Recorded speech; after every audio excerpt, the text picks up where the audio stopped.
안녕하십니까, 함광진 행정사입니다. 최근에 어떤 사회적 협동조합에서 지역아동센터 운영기관 모집 공고에 응모하면서 저에게 사업계획서 작성 컨설팅을 맡겨주셨는데요. 제가 한 50페이지 정도 되는 서류와 사업계획서를 작성하면서 느낀 점, 작성 전략, 그리고 지역아동센터 수탁기관 선정 심사 방법에 대해서 설명드리겠습니다. 지역아동센터 운영기관 공모에 참여하기 위해서는 일정한 자격 조건을 갖추어야 하는데요. 개인은 응모에 할 수 없고요. 사회복지법인이나 사회적 협동조합, 의료사회적 협동조합, 사단법인, 재단법인 같은 비영리 법인이 할 수 있고요.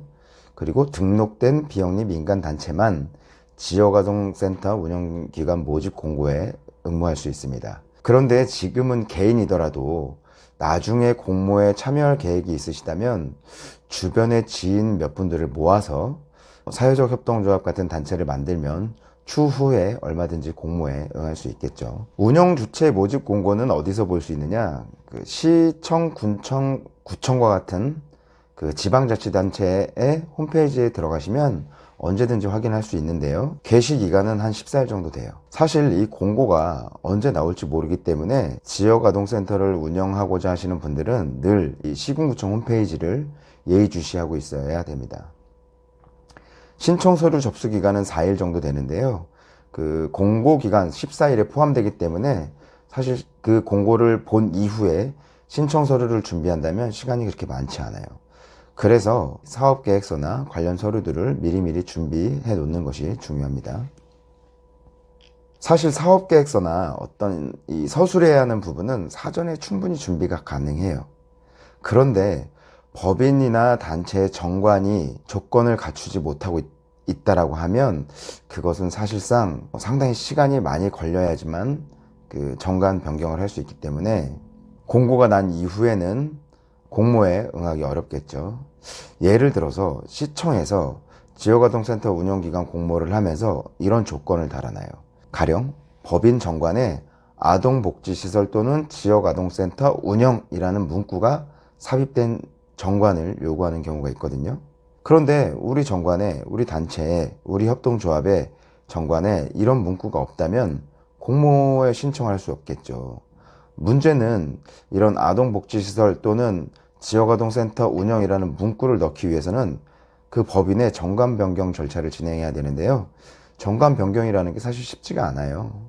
회원들 모아서 총회도 해야 되고 주무관청의 허가도 받아야 되기 때문에 최소 한 달 정도는 소요가 된다고 보시면 돼요.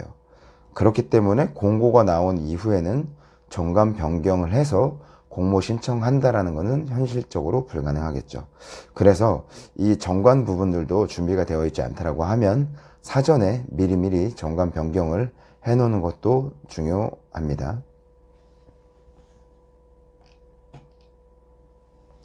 수탁 운영기관 심사는 아동복지 전문가로 구성된 선정위원회에서 심사를 하고요.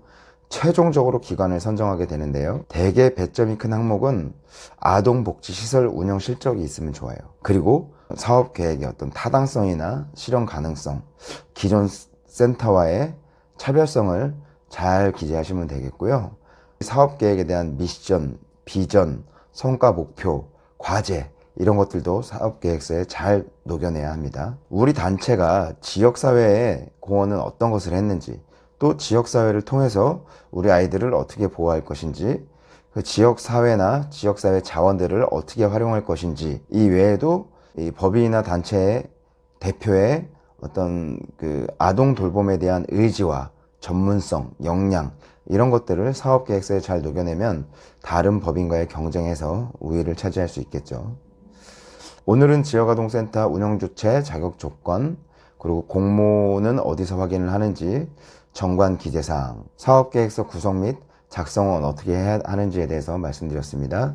이상 함광진 행정사였습니다. 감사합니다.